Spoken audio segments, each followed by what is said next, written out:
A very warm welcome. मेरे living room में आपका स्वागत है. And as you know, today is frankly speaking with Renuka, हमारा वो खास special episode, जो कि actually the grand finale भी कह सकते हैं हम उसको. Last 8 weeks, yes, including today, it's 8 weeks, guys, that we've had some amazing conversations on the platform. And I must tell you कि ये जो conversations हैं, these are unspoken social issues. और हम हमेशा बोलते हैं ना कि लिविंग रूम में बैठ के in a casual atmosphere we definitely tend to talk more openly, more aggressively sometimes, but definitely from the heart. And that's exactly what this series has been about. This is Frankly Speaking with Renuka, and I must say that all my amazing guests so far spoke very frankly. और आप as audience worked wonderfully as well. आज एक झलक पिछले उन 8 हफ्तों पर before we decide to move on to the very special topic of today.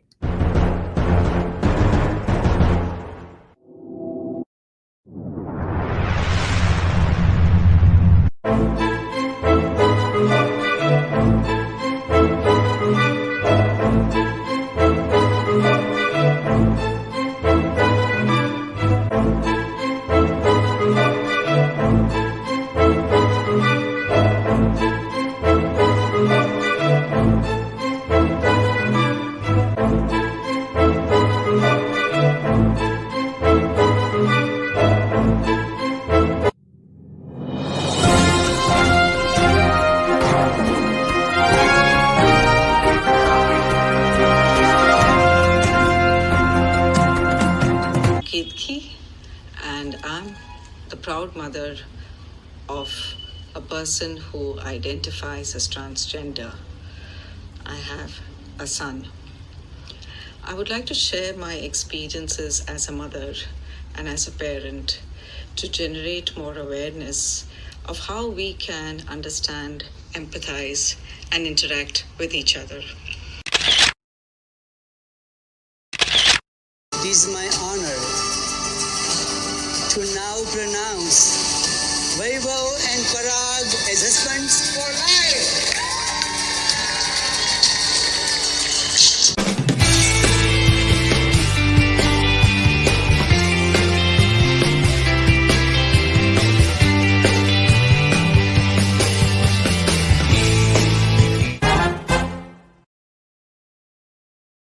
And once again, here we are. Thank you so much, guys, for joining me on this journey.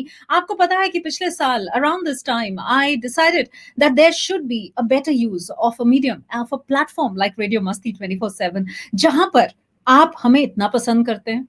आपके लिए radio jockeys जो है हमारे यहाँ के, वो इतना मायने रखते हैं. And you have given us so much love over the past almost 11 years now. तो क्यों ना इस प्लेटफॉर्म के जरिए वहां तक पहुंचा जाए जहां पर सोसाइटी को कुछ फायदा हो. And that is exactly where you and me came together, and the Frankly Speaking with Renuka came together as well. So thank you so much, guys. On that note, of course, apart from all the wonderful topics that we've shared over the past many weeks now, आज का topic के लिए मैं बुलाना चाहूंगी यहाँ पर हमारी वो बहुत ही खास गेस्ट जिनका नाम है केतकी Sen. Ketki, and I'm the proud mother of a person who identifies as transgender. I have a son. I would like to share my experiences as a mother and as a parent to generate more awareness of how we can understand, empathize, and interact with each other.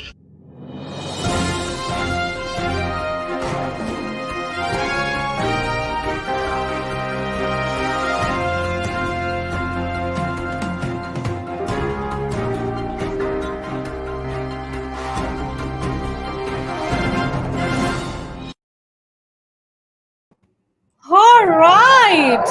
Well, here we are. Here we are. And welcome to Radio Masti 24/7's MastiAVI. What a pleasure to have you on the screen with me. Welcome. Thank you so much, Renuka. It's really, a humbling and a really awesome experience to be part of this journey of Radio Masti. And I'd like to thank both you as well as Radio Masti for, at a very, very critical time in everybody's lives when we're all facing so many different challenges with COVID Absolutely. and more, not to forget those who are absolutely marginalized, you know. Yep, for So sure. these issues, and I've been watching your last few shows, it's just amazing. And it's really my pleasure to be here with you. Oh, that's such a nice thing to say. Thank you so much. I know we've been working very hard. The team's been working hard. Well, lives have changed. Unprecedented situation as we are in. I'm so glad if we could add a little bit of smile and little bit of meaningful entertainment. Let me put it that way. Thank you. Ketki, thank you so much. It takes a lot of courage to come to a show, an open platform, and share experiences of life, and that too from your own life. It's not something that everybody is able to do.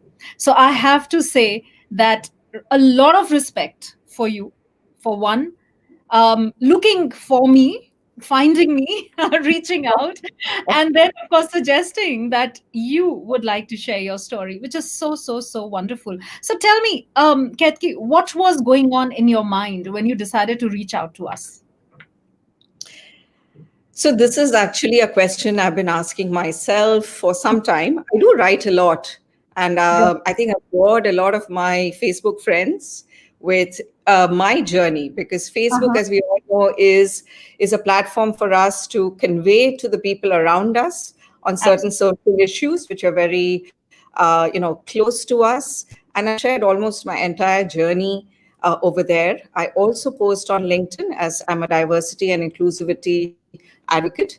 But if one has to reach beyond one's immediate circle, because I have the support from all my friends and family, and I'm blessed in that, as is Right. my son. But if you want to take the message further, then nothing like a platform like yours. So I was really so thrilled, when I saw this, that you were touching upon social issues. I said, this is it. How do I get the message across so that more people get the courage, to let their children lead authentic lives? And I think that role only a mother or a parent can do, in telling others that your kids are beautiful, they're wonderful, and just hug them, love them the way they are. Just let them be who they are, which is why I approached you, and I knew you'd do full justice to this. Thank you. But you know what you just said, let your kids be who they are. Now, of course, as a parent, everyone wants their kids to achieve their ambitions. हम सब चाहते हैं कि हमारे जो बच्चे हैं वो आगे जाके वही करें जो वो जिंदगी में चाहते हैं. But not everybody comes across a situation like yours. I would say the percentage is very, very low in terms of awareness, in terms of what we know, right? So let me just quickly flash a picture here for everyone to know what we are talking about. And the picture we see is someone who was born as Tanya, the little girl on the left, who is now Ayan. So, as we introduced, Ketki, your son today, who's in his 20s, was actually born as Tanya. Am I right to understand that? And then what happened? How did the journey start? How did you get to know? What was your first reaction? And how did you learn to accept? Please tell us. So Tanya was my only child, born premature. I had preeclampsia. I was 2 months in the hospital. So really Mhm. God's gift, born all of 1.375 kgs. And you know how it is. Daughters are special. Of course, sons are too. But I had a very, very close relationship with Tanya. And so did my husband. And as any mother, I had these lovely little dresses, which I used to buy for Tanya. And somehow, at the age of 2 years, amongst all those cute little dresses, there was one red t-shirt and one pair of jeans. And Tanya would only wear that. Uh, sh- Tanya played with dolls, Tanya played cricket, Tanya did all of that.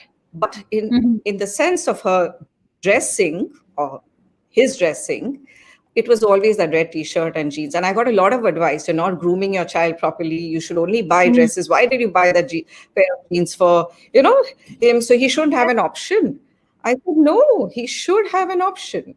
Let him dress the way he wants. And I remember on Ayan's second birthday, I bought a pink dress, and he howled his heart out. And my very close friend told me, Ketki, you're heartless. If he doesn't want to wear a pink dress, why did you buy it? I said, I just didn't think that, Mm. And it's weird where these, things come from, pink, blue, but he refused to want to wear that pink dress for the party. So it was all of that. And he wore two ponytails. He was a really cute Tanya. Mm. And he went to a girls' school. In fact, the same school I went to as a child Okay. in Mumbai, Queen Okay. Mary School.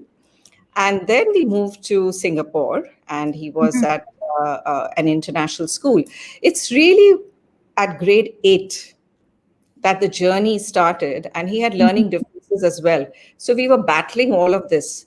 So I'd Okay. gone to Dr. Kiran, and she told me at one point in time, Kitki, you'll have to have this conversation with Ayan about his gender identity. And I How had old?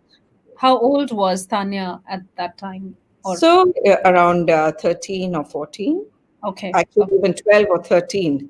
And I Mhm. had never encountered the term gender identity myself. Right. While coming from Mumbai and my younger sister worked at MTV, etc., we were exposed to gays and lesbians.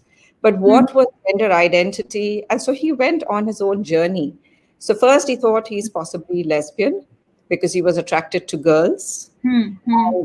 And then he started saying, but no, I'm not attracted to them as a girl. Mhm. He did get bullied at school, the awareness at that time, and he went to a very renowned international school. And of course, Mhm. awareness talking of, so many years Yes. ago. Yes. Um, so he was bullied, he was called all kinds of names because they sensed something in him, Hmm. and he was also sensing something in him. And then finally, I was taking him to an American doctor for his, learning differences. And she told Okay. me, Ketki, you do need to have the conversation with him about his gender identity. And what was happening is his hair kept getting shorter. And I had such a close relationship with him. And my husband came to me one day and said, I think Tanya is cutting her own hair. I said, cannot be. I mean, we have such a close bond. It can't be that she's not telling me. And Right. I remember then finding little pieces of hair on, his bathroom floor. And Right. that's when I asked, I said, are you cutting your own hair? And I remember being so hurt that he was not sharing this with me, but he didn't have the language. He himself didn't know what he was going through, why he needed to cut his hair. So he was just following his instinct. And Right. So that, he didn't want to wear pink. I mean, she didn't want to wear pink. Uh, at that time, that was Tanya we are talking about. So please yes. excuse me if I'm not using the right way of addressing, but I'm still living in that period when this was Tanya, and you were coming to terms and trying to identify what exactly is going on. Why doesn't my daughter want to wear pink, which is very normal? Why doesn't she want to have long hair, which is so normal? Why is she cutting her hair? That's the bigger concern, because girls may not want to have long hair, but why is she so upset about it that she's actually hiding and actually cutting her hair? So there were two questions that just came up here, Ketki, and if we may answer that as we move around. So um, uh, they're saying that what was the turning point when you accepted that your daughter was actually a male suffering in a female body? Was there such a turning point that you can remember? So first I cried. I really cried when Dr. Kiran even mentioned it. I remember just, being hit like by a bolt of lightning, right? Because this is my daughter, and just the thought of what the journey going ahead is going to be. Yeah, for sure. From day one, I knew that I wanted my child to be happy, come what may. But it was, I would say, over a period of a couple of years that acceptance came. So Mm. first, I had to actually, bury Tanya in my own head because Tanya didn't exist.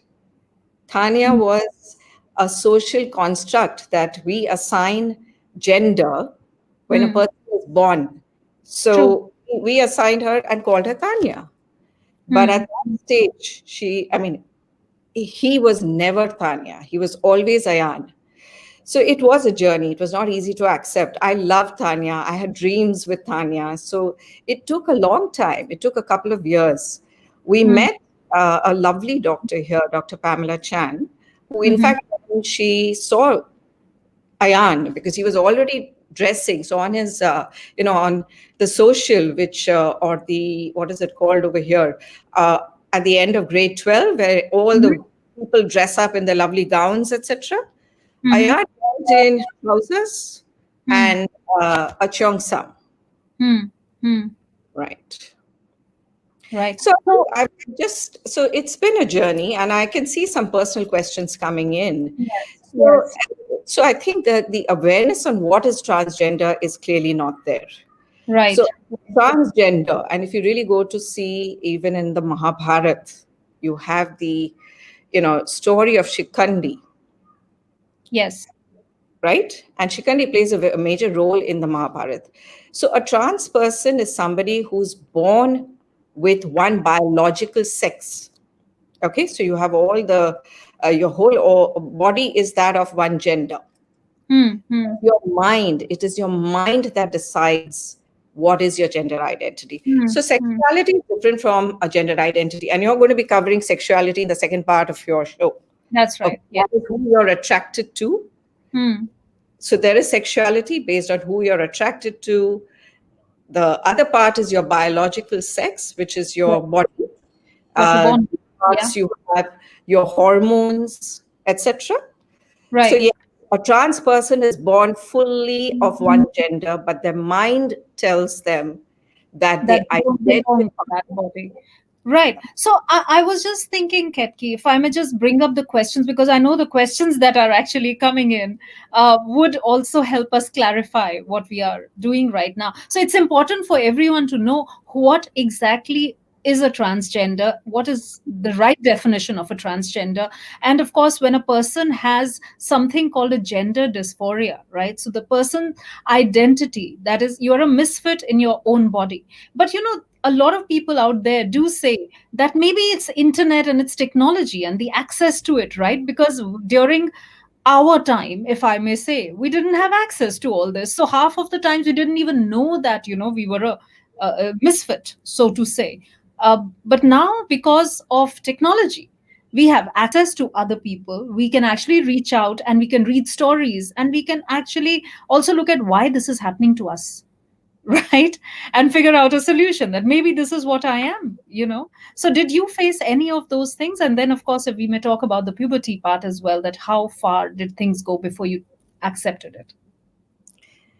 So, I would say the internet is a boon and a bane, as with everything else. Absolutely. And it is up to you how you actually use it and leverage it.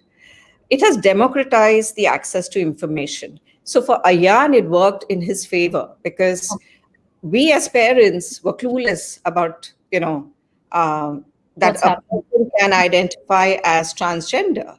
So Right. he researched on the net and understood. Like I said, he actually self-examined, am I lesbian? And ruled it out. So it's a journey, and only that person knows what the truth is.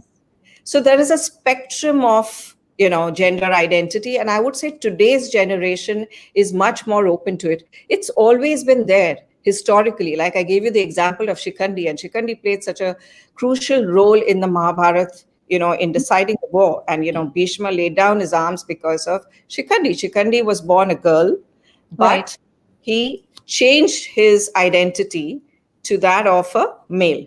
Now, Yeah. in this also, you may have surgery or you may not have surgery, which is again a Hmm. very controversial topic. Right. Not everybody can afford surgeries. But, and therefore, the journey for many of them is very, very tough. Imagine you're born in a female's body Hmm. with periods and all of that, and you identify as a man. And society says, sorry, men cannot have periods. But hello, men do have periods. Trans men have periods. So we've gone through this journey where even for women to talk about periods was taboo, right? Right. And I Absolutely. know, right? In Mumbai, I would take Yep. my pads, they were wrapped in brown paper. But imagine the journey a trans person has to make, because if they have not decided to take hormones, okay, and that's again a choice to stop your periods, right? Right. Yes, so that's a choice. My son has opted not to take hormones because there are side effects to that. And I won't say anything is right or wrong because it's an individual journey. True. Some people will take hormones, and he did start taking hormones, but he was overdosed. And it was a horrible experience for us. His voice changed overnight. And I would advise that, and that's why I feel there is much more awareness required in a country like ours, in Singapore, because we need more medical facilities. So there are not enough doctors to even administer the hormones. There are a couple, and it needs to be done very, very scientifically. We went to the US to get one of the surgeries done. And that is the top surgery, where you do breast removal, which is called the mastectomy. Sure. And the doctor was actually offered to come down. He's a awesome guy. He said if there are more people in Singapore who need it, he's ready to come down, teach the doctors here how to perform the surgery. And Singapore used to do all these surgeries years ago. Oh, okay. Unfortunately, because of the HIV paradigm, and which has nothing to do really with trans persons, those facilities were closed down in Singapore. But it is an inclusive society over here. Trans people are legally recognized. You can change your gender identity. Unfortunately, both in India and Singapore, the requirement to change your gender marker, which is where my son on his passport or on his So we do have a question here, which is about more practical, about the ground realities. There's school authorities, and you mentioned a while ago that back in Mumbai, your daughter at that time used to go to a girls' school. So obviously now you have to think of that. But that's just a small thing. Maybe a change of school is fantastic. But what about the friends? You have friends right from childhood. What about the extended family? I mean, it's not that easy for you to just say, okay, we accept what our child believes in, and get the surgery done, get the hormones out of the way, and now he's a son. No, it doesn't work out like that, right? I'm sure you faced a lot more. So I think, which is where I actually personally went in for meditation. This was when I turned 50, 5 years ago, in order to deal with what society will throw you. Society has so many questions. Anything society doesn't understand, it's going to gossip, it's going to question. I had people telling me, oh, so your son has a defect. And so how do you answer those questions? And I had to be the champion because he was going through the journey, right? There were times when he felt depressed. The suicide rate is very, very high amongst the trans people. And I think it's been as much his journey as mine. And one thing became very clear to me, that if I don't support him full-heartedly, his journey is only going to get tougher. I don't know if you all have seen this movie recently of Konkana, Dolly, Kitty, Ki Chamakte Sitare. They put a trans child and she beats the trans child. There is that societal pressure where it is said that, oh, there's some defect in the mother. That is why the child is born trans. I am a very vocal feminist, diversity, inclusivity proponent. I had one of my close friends tell me, Ketki, because you're such a D&I proponent, possibly that's why he is transgender. So it's just lack of awareness. So you have to center yourself very much, because the questions are going to come. And it's also going to get more and more challenging for the little child who's actually dealing with a lot more than any normal child. I mean, think about a normal child in today's world. When I say normal, I mean any other child, right?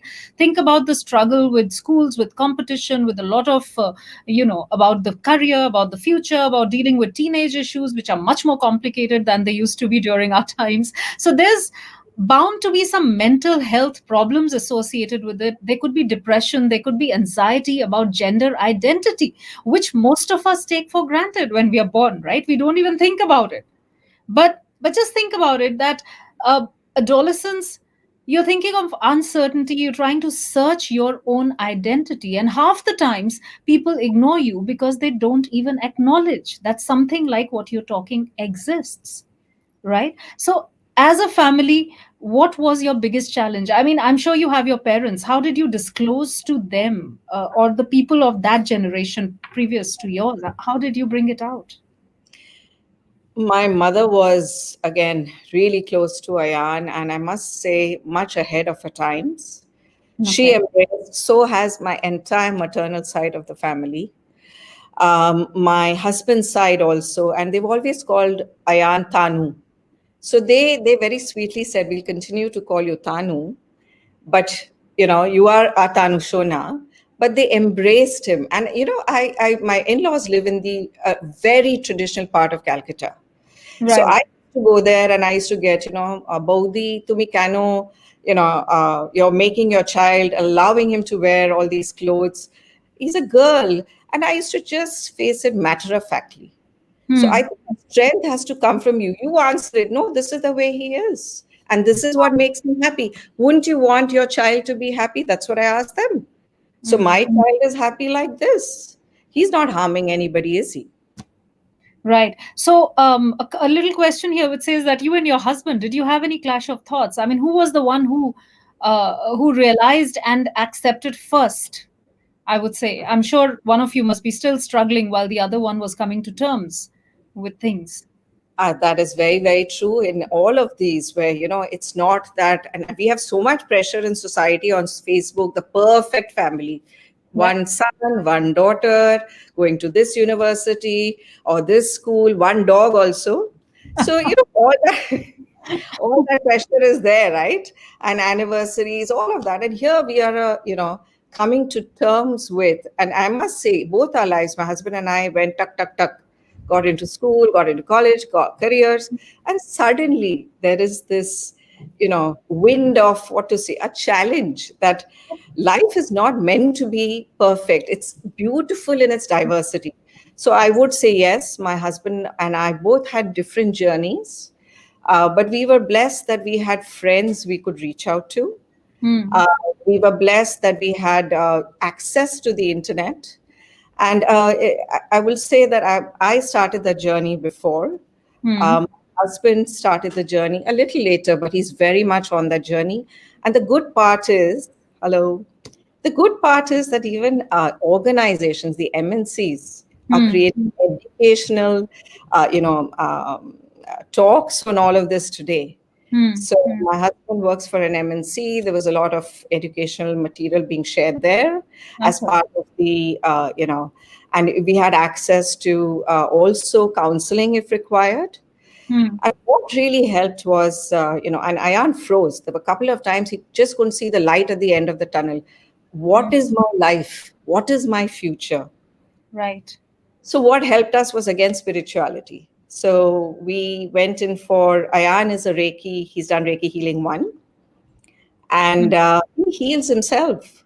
So and that has given him such a lot of strength. He actually has people calling him from any part of the world, Pakistan, Bangladesh. He started a Desi Boys Okay. Instagram to support. Okay. So Okay. sometimes I used to sit here outside his door, Raat tak. Oh, you Right. loud out here, this mumbling, mumbling. I said, what is going on? I was really worried. He was actually giving courage to people who their parents were not supporting them. They were being thrown out of their homes. And Hmm. you would just sit and listen to them. And I said, where is this child getting this so much love? He himself doesn't have answers to his life, and he's Yep. able to support others. So I say that, it's a sometimes challenges are a blessing. We all wouldn't have grown as a family if it had not been for this challenge. Absolutely. And I think that a lot, what you're saying right now, sitting here with so much calm and composed manner, I just feel that, few years ago, and that was less than 10 years ago, that you were actually going through so much in your life. And at that time, you probably also thought that your life has totally, reached a point which which you've never seen, you've never believed. What are we going to do about it? What, at least at one point of time, you do think, how am I going to face the society? What's going to happen, right? And there he comes, our hero of the day. We love you too, Ayan. And you are such an amazing example for everybody. I tell you, you are just an amazing soul, man. I love you. And you know what? I'm just thinking that people here are obviously concerned and asking a lot of questions. And I think we should be kind of addressing some of them if you're fine with it.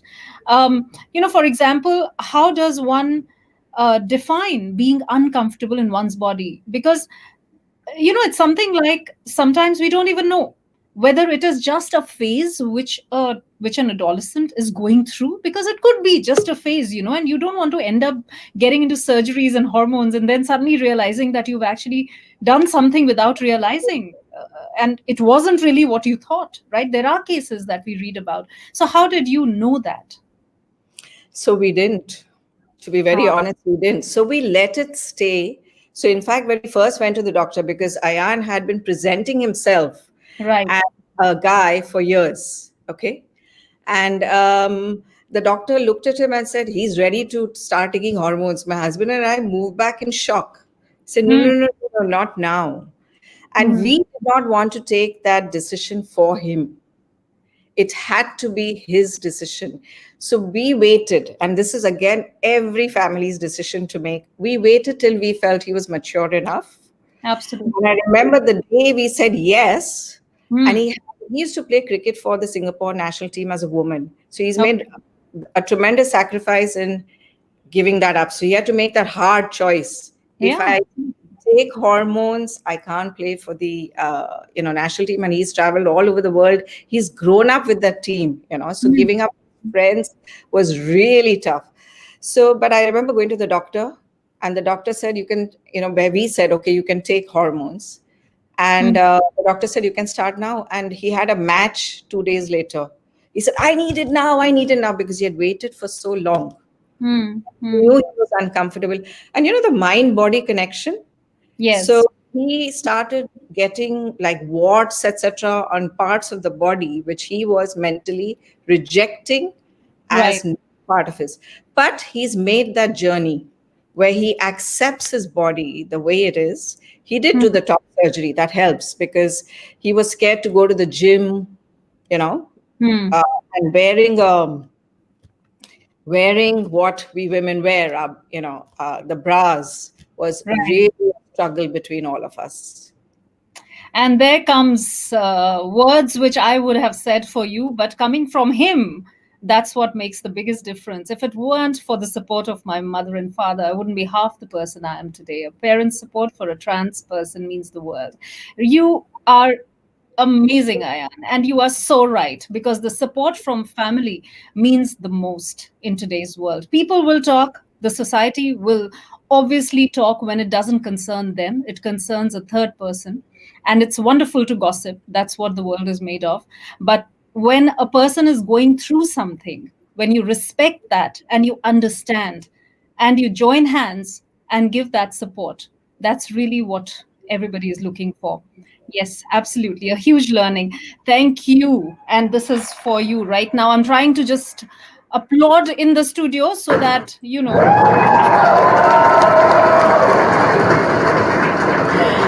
And I've got my other set of guests here as well. They've woken up very early in the morning. I don't want to keep them waiting. But Ketki, any last words before I ask you and, request you to wait backstage for us? We are proud of her too, Rohit. Yes.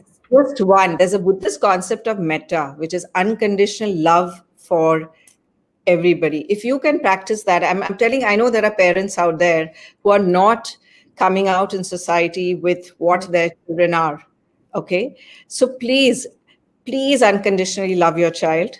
Second is, for society, if you have any questions on this, please do reach out to me so that your interactions with others is much more empathetic. I think we made a great start with you, Renuka, and I'd like to really thank you for that. It's really been wonderful. Thank you, Ketki, for coming up and being ready to talk to us, to talk to everybody, to talk so openly. Ayan, we invited you. You ditched us, but that's okay. We'll deal with you another time. But it's totally lovely to have you, Ketki. So while you wait, and I invite my other set of guests that everybody's also waiting for. I hope we will have you till the end of the show. And if there are any questions, there is some sort of interaction with our other guests, I'd love to invite you back on screen. Thank you, Ketki. Definitely. Thank you so much, Renuka.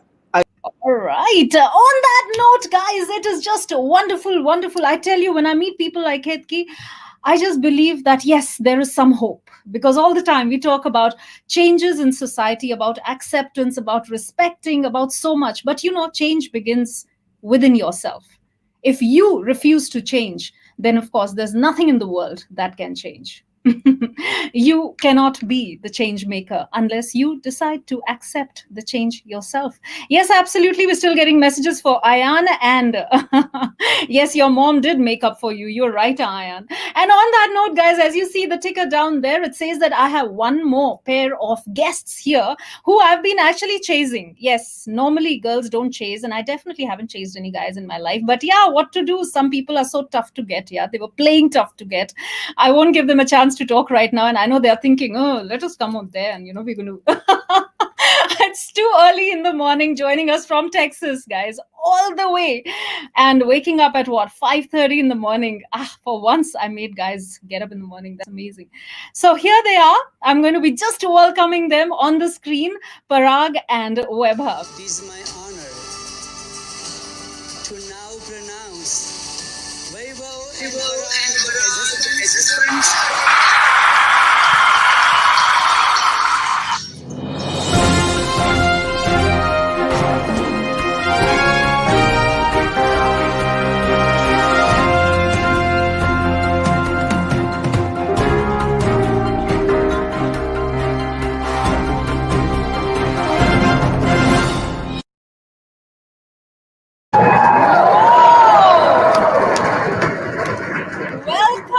Welcome, two handsome dudes in my studio today, and for some reason they've kept me hanging there for 4 weeks.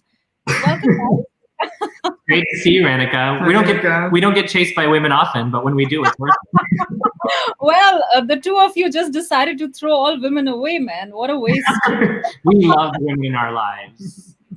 Yeah, I know what you mean when you say you love La. I don't like that. I wish we could have, somehow what happens is the best looking and the most handsome guys in the world are taken.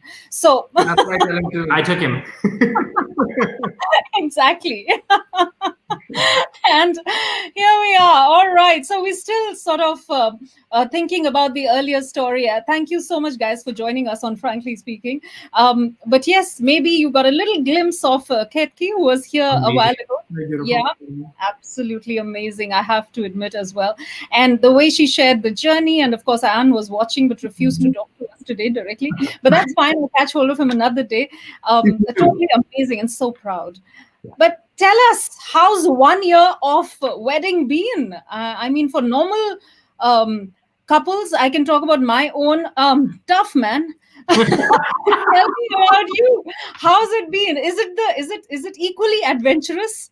Well, you remember, we got married a year ago, but halfway through that first year, we had 6 months of COVID lockdown. So that 6 months feels like 7 years. So it feels like a lot longer, but okay. We both married the right person, because what we learned from being locked together is that we're right for each other.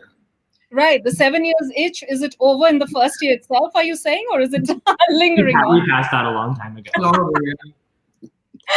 Gay people operate on a different timeline. We have to measure our relationship here in dog years. Hey, how can you be so... I know, exactly. He's still in the sleep mode. It's okay. Let's do the opposite. That's like really being very active early in the morning. What time is it? 5:40. 5:40 in the morning, yeah. It's early. Wow. You guys look all dressed up. You were out all night? I mean, what is it? You're only seeing the top half. We're still in pajamas on the bottom. Okay. All right.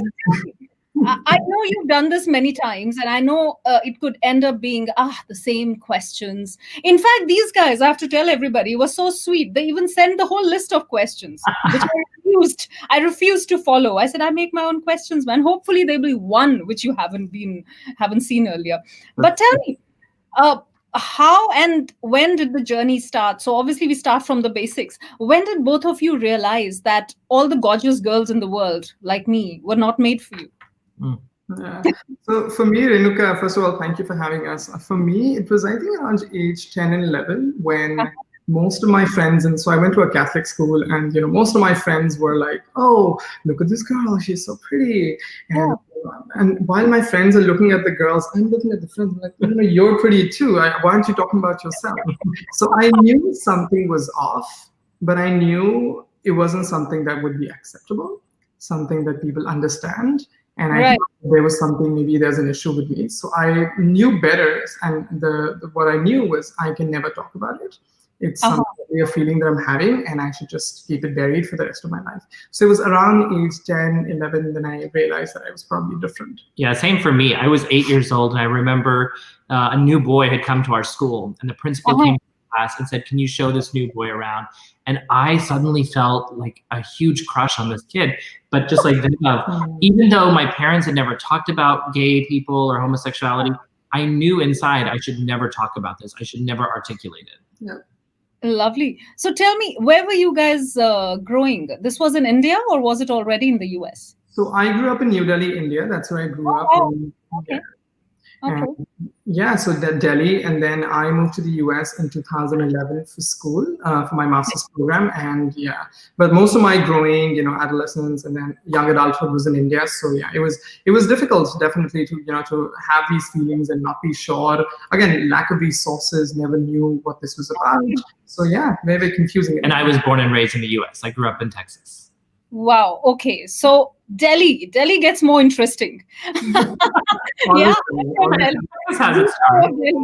Texas is So tell me, I mean, if you were still in Delhi, did you sort of talk about things already when you were in Delhi? Did anyone know? Your parents know? When was the first time you decided to tell them? Yeah. So I think at age 18, I think I decided to tell this activistic cousin of mine saying, "Hey, Didi, I think I'm gay."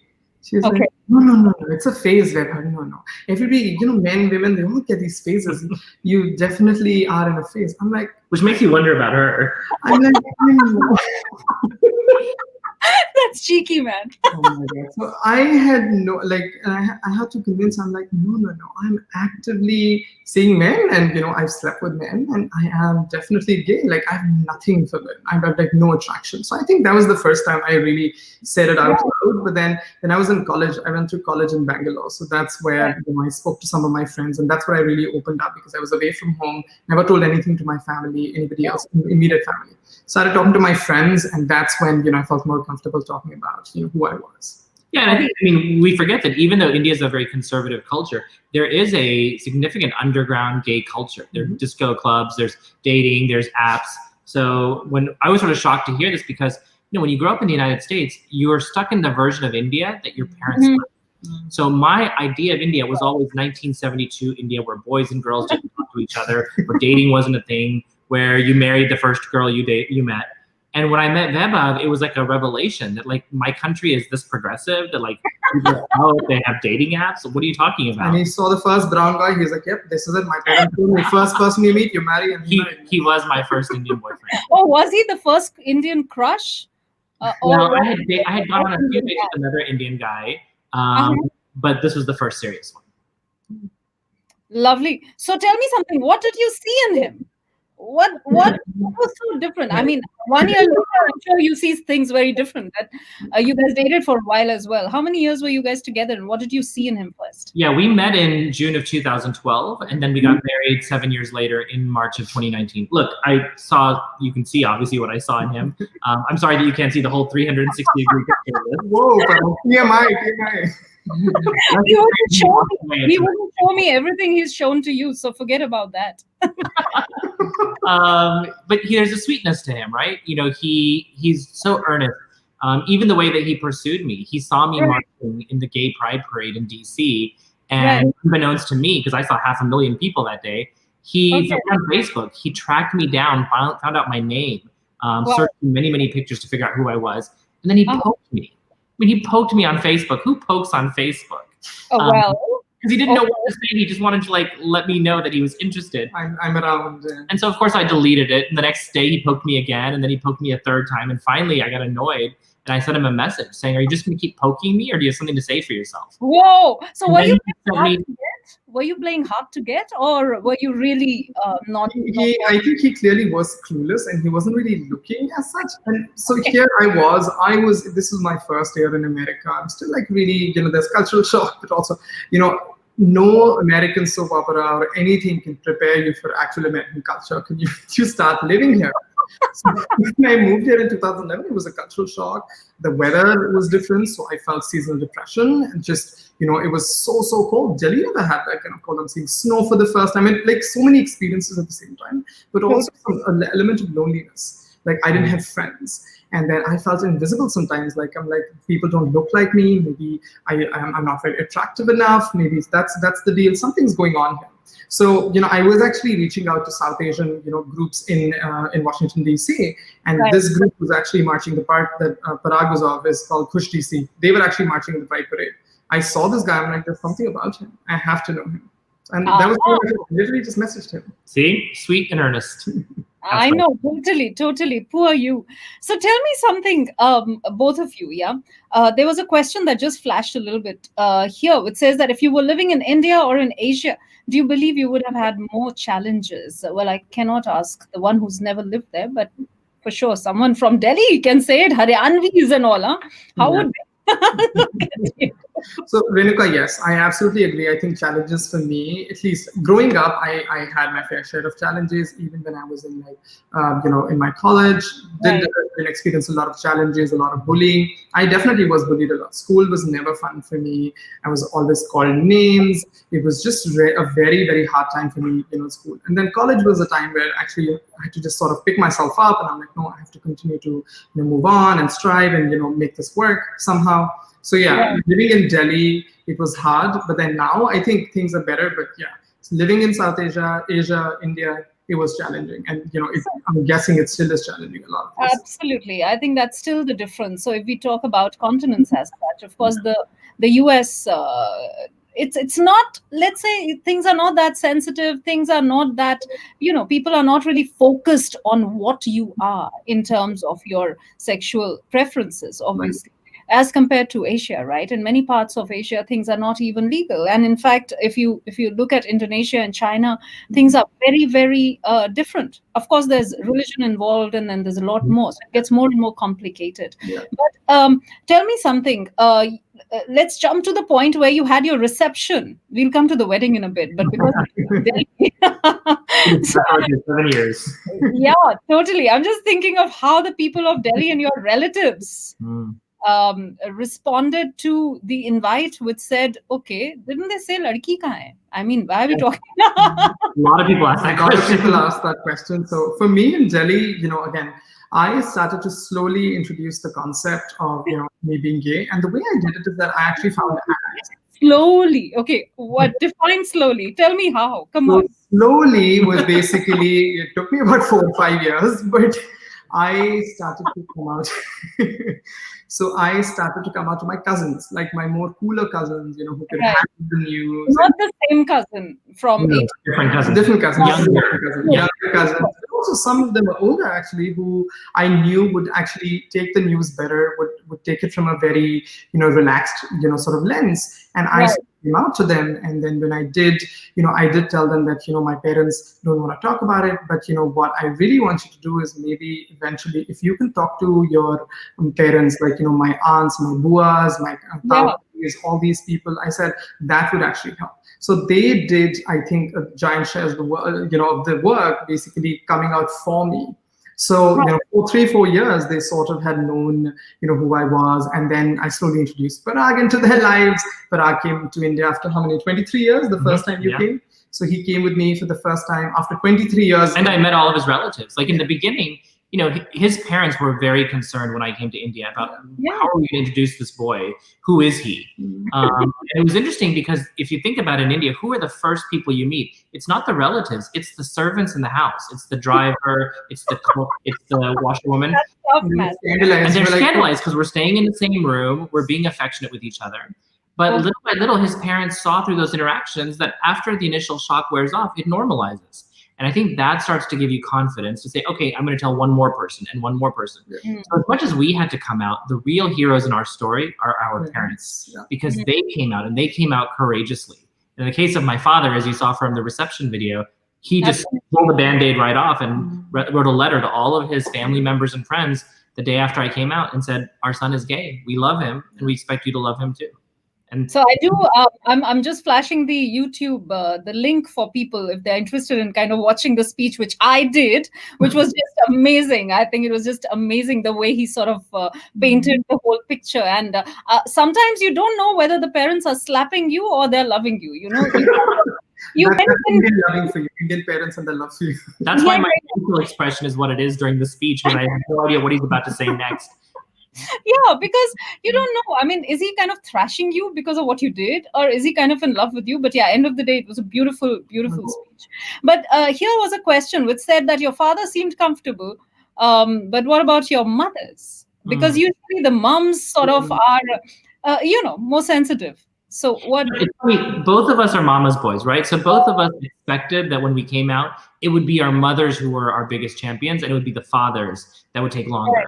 In both of our cases, it was our fathers who immediately, without a moment of doubt, embraced us and supported us. Our mothers did take longer. And I think it's unique to each family. But as you saw from Ketki's story, mothers' love is different. It's more intense. And both of our mothers have been incredible champions for us. You can't see it in the video because, of course, my dad steals the show. But my mom, and we did a mother-son dance. It was hilarious. And our mom was so happy for us, and they were so proud for us. That's so awesome. So I want to know a lot more. What happened at the wedding? So tell me, is there something that totally stands out? People you expected would be more accepting, and that turned out to be, kind of a surprise. Did something like that happen, or things were as you predicted? So, the first surprise was, I'll be very honest, when we started planning this wedding, my biggest fear was, we planned this big wedding, we invite people, and nobody shows up. And I was because, people could say, yeah, this is great, we want to come, we want to, support you. But what if people don't show up? That would be the most embarrassing things about life. So that was the biggest fear. But then to our surprise, that when the invitations went out, there were 800 people who were invited. 500 people said yes, saying yes, we are coming. There were a few who made comments here and there, maybe less than 1% who made comments here and there. But we were looking at the larger picture. We were looking at the people who wanted to celebrate us, who love us for who we are, and did not have a problem with us. But they were actually excited that we were, doing this in a public fashion and, embracing our Indian values, our Jain values, and doing this in as public fashionly as possible, sir. I mean, I think, my boss had a very good piece of advice for me. I was getting a little bit down about some of the people who weren't coming to the wedding. My boss is Indian American. She's also a lesbian. And she said to me a few weeks before the wedding, she said, Parag, let people walk in their own light. Don't put expectations on others. Rather than focusing on who's not coming to your wedding, focus on the hundreds of people who are coming and who aren't just coming. They're coming with so much love and excitement, enthusiasm. It was the most joyous 2 days of our lives. I've never experienced anything like it. Not just because it was a wedding that has a normal sort of celebration to it, but because it was a breakthrough moment for our communities and our families. I sort of see that. You guys seem to be having a lot of fun. It was an amazing time. It was a lot of fun, yeah. So we did. I wish we remembered more.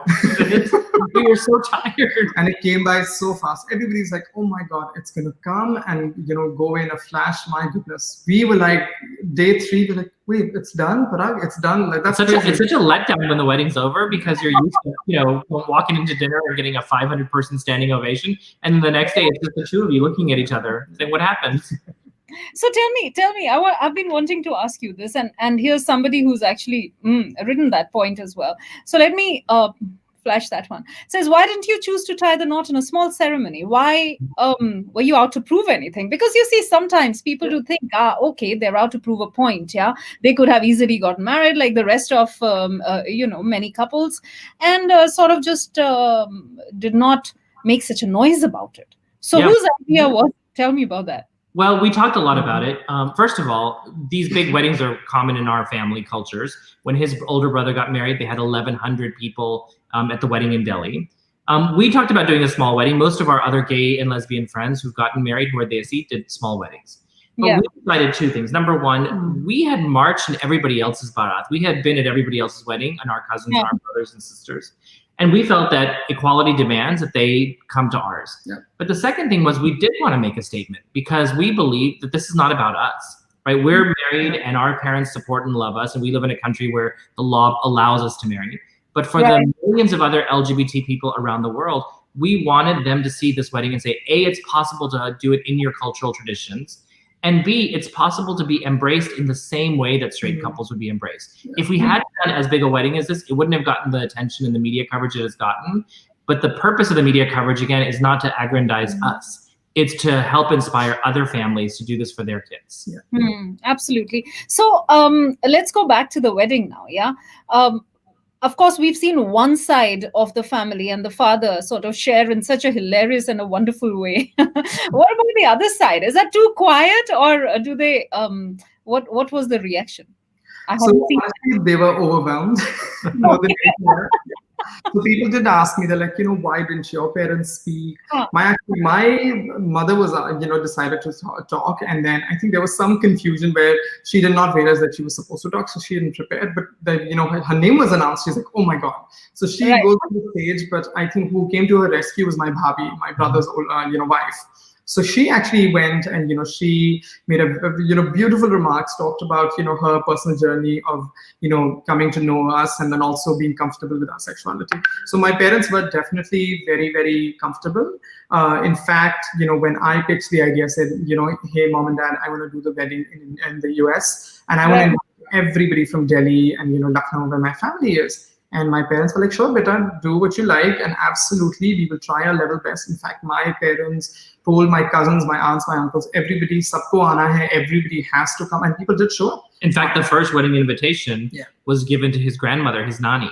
We traveled to the little town of Barabanki outside of Lucknow, and his mother and father presented his 85-year-old grandmother with the very first invitation. Yeah, and then I think that basically just set the tone. Everybody was like, if Nani is okay with Vaibhav, everybody should be okay with Vaibhav. But look, I think there's a natural fear. When you grow up in India, and at that time, when we got engaged, it was illegal to even be homosexual in India.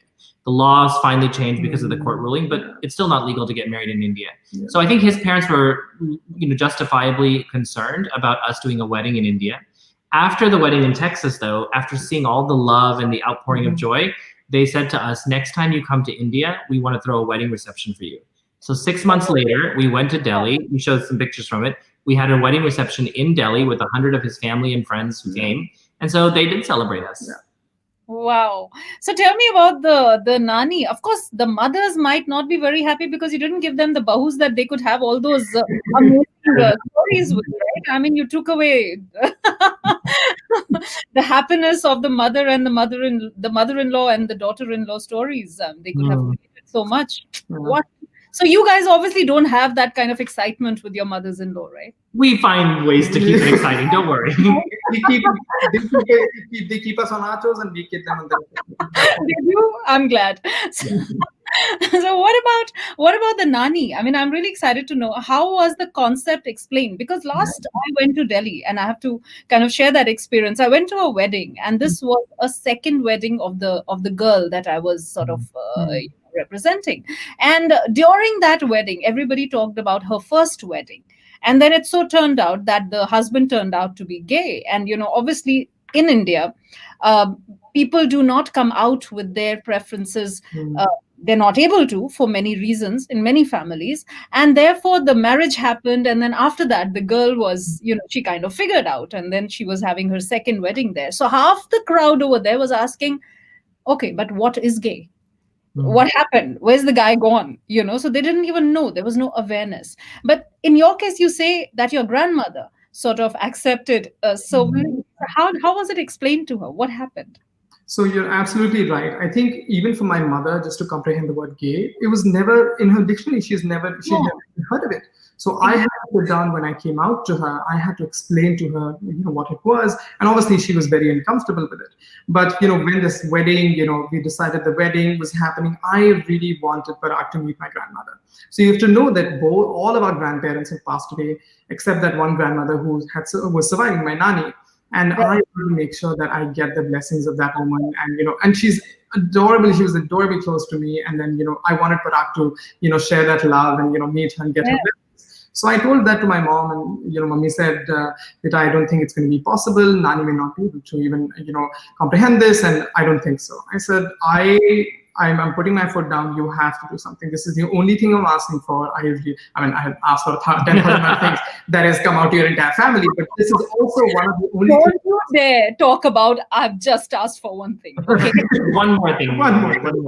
So I told her this, and she's like, okay, we'll figure it out. And like I was mentioning at the beginning, I started to find allies. So I have younger cousins who live in the house. So these are my mama's kids. And I started to tell them, talk to them. They were so excited. Bhaiya, we love you. We love Parag Bhaiya.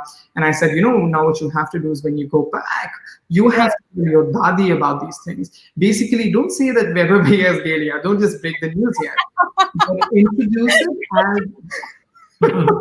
but introduce the subject in, conversations. Tell her that slowly over 5 years, yeah? Yeah, slowly. So it wasn't 5 years. I would say within a year, actually. Yeah. Within a year, we told them, and they told, Nani, and then my mom, wedding was coming close, and we actually were in Delhi in January, right? Mm-hmm. January for wedding shopping, and, I told mom, I want to meet Nani, and I want to make sure Parag meets Nani. So my mom picked up the phone and, told my grandmother that, I'm coming to see you for a bit, and she's like, yeah, beta, come down. So she came and she tells me that, they were both lying on bed, just like having conversations, mother-daughter conversations, and she said, Amma, do you know about Vaibhav? She said, ha, beta, I do. I definitely do know about Vaibhav. And then my mother just started to cry, saying, Amma, I don't know how else to tell you. I'm like, really, I don't know. I apologize if this has hurt you. But, Vaibhav really wants to meet you, and Vaibhav wants to be his partner with you. And then Nani's like, first of all, why are you crying? Is Vaibhav, unhealthy? She said, no, he's not. Is he unhappy? My mother said, no, he's not. So she's like, why do you care? Like, imagine if your son would have changed, if, things between you and him would have, completely, changed, your relationship would have changed. He's still the same loving son. He still loves you, respects you the same way. And from what I hear, this Parag boy, who he's dating is equally nice and kind and all of that. Yeah, not as good as that. I mean, I was still Nani's favorite. You like me pretty well. So that is basically, yeah. And this one goes up for your Nani, I think that's amazing, because seriously speaking, generations make so much difference. And once you see your elders sort of accepting something, you just tend to be a little convinced already. It just comes from nowhere, right? Well, I think the leaders in the family set the tone. Just like my father did in my family with his letter, his Nani did for his family. The moment she accepted me and welcomed me into her house, it told all of her other children, her sons and daughters and their grandkids, to get in line. Yeah, because there was some chatter with, I don't want to name names, but within my mother's siblings, she has 7 siblings actually. And in those siblings, there were conversations about what the hell is this? I think Vaibhav was given a lot of freedom. That's why he's become this way. And then when Nani said this, it actually set the tone very clearly. He's still a member of our family. We still love him the same way he is. And now Parag is also part of the family, and you give him the same love and affection that you give him. So thankfully, in our culture, we still have that respect for the elders, and we sort of know that once they say something, we are supposed to be not challenging it, thankfully, but not the new generation. That's a different story. So just going forward, before I get my my guests who are waiting, and this time we also have Ayan joining us, which is, I'm so excited about that. So thanks to you guys. I think he got the courage. He said, okay, this is not just auntie stuff happening here. There's some... So yeah, I'll get him up here. But just before we go, just tell me how do you see the challenges sort of wiping off slowly? And I wouldn't say it's going to happen and we're going to see it very soon happening in this world. But do you see that worldwide things are slowly paving way for the LGBTQ community? And do you see that things are going to get better and there's hope? Yeah, there's so much hope. And in fact, it's not happening slowly, it's happening really quickly. If you think about where we were when the conversations about gay marriage began in Europe in the mid-1990s, it took us 25 years, which is a short period of time when you consider the long trajectory of women's rights and other kinds of rights, that in 25 years, we've managed to spread marriage equality around so many parts of the world. I believe it's coming to India. I believe it's going to take over in Asia. We already have countries in Asia now that are starting to pass marriage equality. So yes, we have to change the laws. But in order to change the laws, we have to change people's hearts and minds. And that begins by changing in your families. When people come out, when people have these important conversations, that starts to get people in the right frame of mind so that the laws can change. You need to do both things. That is absolutely right. So it begins at home, and you've got to learn to accept, you've got to learn to make the other person comfortable, that this is a part of life and it's not just happened to you, it can happen to anybody. Yes. Right. All right, on that note, let me get my other guests here who are also wanting to meet you. So with your permission, if I may do that. Sure. And here you guys are. Hello. Maybe I should go down here. You know? Yeah, hey Kirti. Parag and Vaibhav. Since you said that I ditched, I decided to show up. Thank Good you. for you. Anna. Good for you. I am obliged, and so is everybody else here, mister. I saw you commenting. Why would you not join us? I just want to say that it's really great that these discussions are happening, because there's so many LGBT people struggling around the world, and I get messages every day. Trans people telling me from India, Pakistan, everywhere that they don't have support from their parents. They don't have the support to transition. So these kind of conversations, will open people's minds, and I really hope it makes a change. Yeah.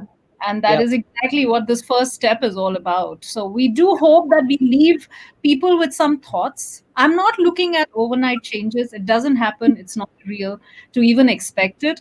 But I do hope that with these little small initiatives here and there. Just like to add to that, there is one is, as Parag and Vaibhav so nicely said, it's changing one heart at a time. We're not here to get into conflict. We're just here to reach out heart to heart.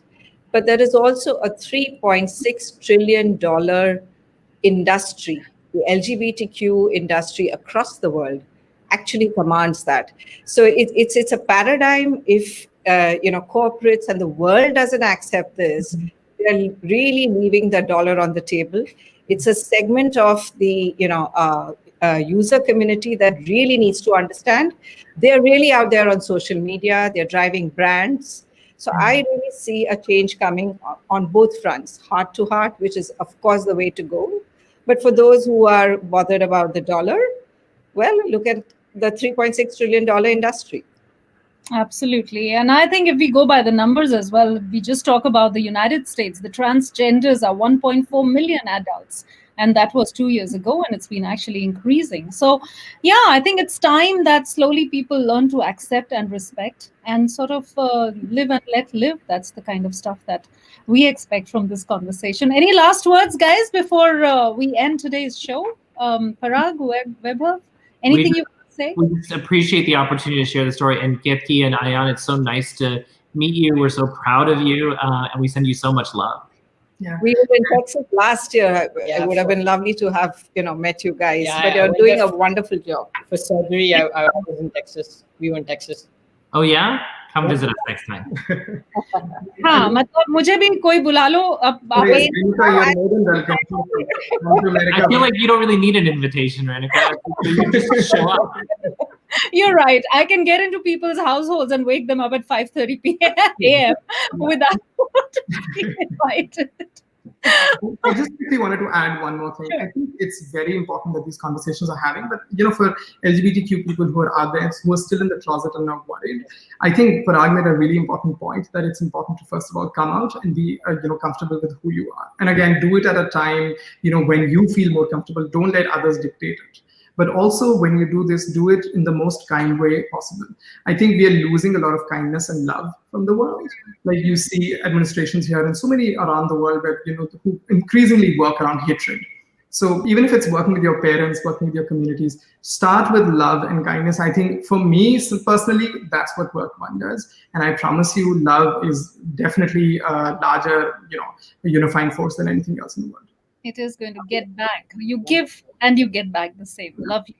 Fantastic ending words. Thank you, Parag and Vaibhav, for waking up so early. I hope you guys get some good sleep the rest of the day.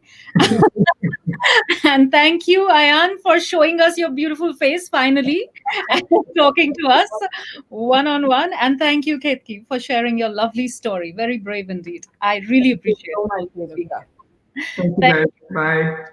All right, bye-bye. Bye. All right, on that note, guys, ये था frankly speaking with Renuka, and right in the beginning, जैसा कि मैंने कहा, this was the journey of the last 8 weeks. A quick look at it for the next 1 minute.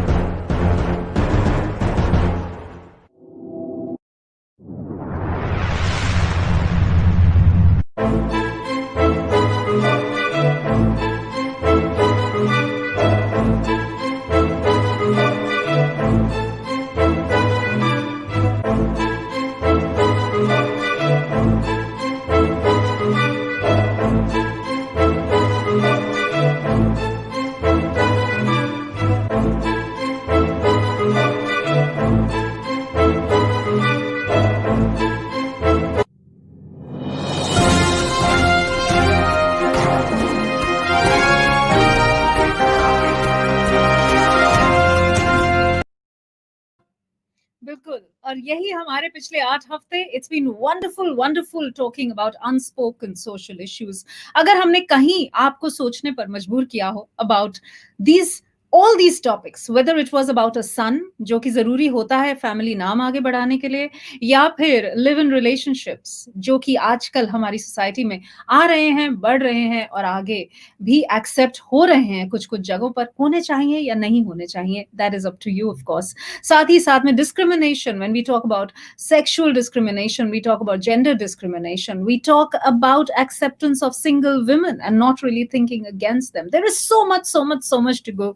आज के topics पे of course we spoke about transgenders, we spoke about gay weddings, we talked about sexuality preferences. ये सारी चीजें आज के दिन में एग्जिस्ट कर रही हैं और हमारे दिमाग में डेफिनेटली हमें पता होना चाहिए कि ये सब एग्जिस्ट कर रही हैं. बाकी एक्सेप्टेंस और not is a matter of time. आपका डिसीजन आप ही के पास है, लेकिन सोचने के लिए हमें मजबूर करना जरूरी. This is a platform guys which we provided. I hope you loved this show. Today was the finale and definitely we will be back with some more. On that note, have a fantastic rest of the evening. This is Renuka signing off from MastiAVI and Frankly Speaking. If you want to talk frankly about another topic, another day, do reach out to us. It's 91518-963 in Singapore.